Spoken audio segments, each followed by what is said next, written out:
Agostinho de Hipona ocupa um lugar central na formação da filosofia medieval, porque foi o pensador responsável por estabelecer uma síntese profunda entre a tradição filosófica greco-romana, especialmente o platonismo, e a experiência espiritual do cristianismo nascente.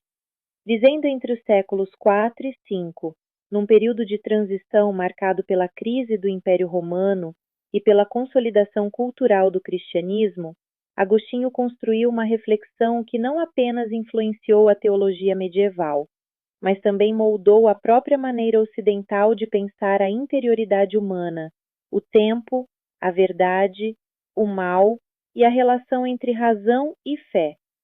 Um dos elementos mais característicos do pensamento agostiniano é a centralidade da interioridade. Diferentemente da filosofia clássica, que frequentemente buscava compreender a ordem do cosmos como ponto de partida para o conhecimento, Agostinho desloca o eixo da investigação filosófica para o interior da alma humana. Para ele, a verdade não se encontra primariamente no mundo externo, mas na profundidade do espírito. Ao afirmar que é necessário voltar-se para dentro de si mesmo para encontrar a verdade, Agostinho inaugura uma nova forma de pensar a subjetividade. O conhecimento verdadeiro exige recolhimento interior, silêncio e reflexão, pois é no interior da alma que Deus ilumina o entendimento humano. Essa concepção está ligada à teoria da iluminação divina. Segundo Agostinho, o ser humano não pode alcançar a verdade apenas por suas próprias forças naturais. A razão é importante, mas depende da iluminação de Deus para reconhecer aquilo que é eterno e verdadeiro.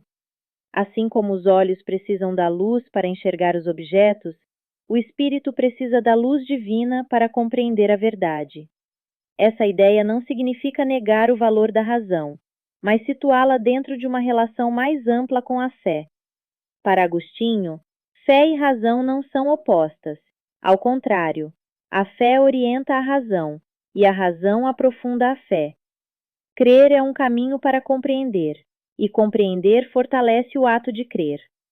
Outro tema fundamental em sua filosofia é o problema do mal. Agostinho enfrentou intensamente essa questão ao longo de sua vida, especialmente porque, antes de sua conversão ao cristianismo, havia aderido ao maniqueísmo, doutrina que afirmava a existência de dois princípios eternos em conflito, o bem e o mal.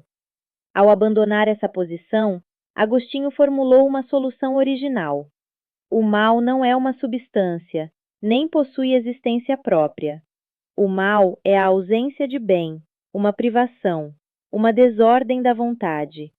Deus criou todas as coisas boas, mas o ser humano, dotado de liberdade, pode afastar-se da ordem do bem. Assim, o mal moral nasce do mau uso da liberdade humana, e não de um princípio negativo independente. A reflexão sobre a liberdade conduz Agostinho à análise da vontade humana. Para ele, a vontade ocupa um papel central na vida moral e espiritual. O ser humano é capaz de escolher, mas essa escolha está marcada pela fragilidade decorrente do pecado. Por isso, a graça divina torna-se indispensável para a restauração da liberdade verdadeira. A liberdade não consiste simplesmente em poder escolher qualquer coisa, mas em poder escolher o bem. A graça não elimina a liberdade humana, mas a torna possível em sua plenitude. Agostinho também desenvolveu uma reflexão profunda sobre o tempo, especialmente em sua obra Confissões. Para ele, o tempo não é apenas uma sucessão objetiva de acontecimentos externos, mas uma experiência interior da consciência. O passado existe como memória, o presente como atenção e o futuro como expectativa. O tempo é vivido pela alma e não apenas medido pelos movimentos do mundo exterior. Essa análise inaugura uma compreensão psicológica do tempo, que influenciaria profundamente a filosofia posterior. Na obra A Cidade de Deus, Agostinho apresenta uma interpretação filosófica da história humana. Ele distingue simbolicamente duas cidades, a cidade de Deus e a cidade dos homens. A cidade de Deus é formada por aqueles que orientam sua vida pelo amor a Deus. A cidade dos homens é formada por aqueles que vivem orientados pelo amor de si mesmos acima de tudo. Essas duas cidades coexistem na história e expressam duas orientações fundamentais da existência humana. Aior não é um ciclo repetitivo, como pensavam muitos filósofos antigos, mas um processo orientado por um sentido espiritual. A filosofia de Agostinho representa, assim, uma transformação decisiva no pensamento ocidental, pois introduz a interioridade como caminho de acesso à verdade, redefine a relação entre razão e fé, interpreta o mal como privação do bem e compreende a história como um processo dotado de significado.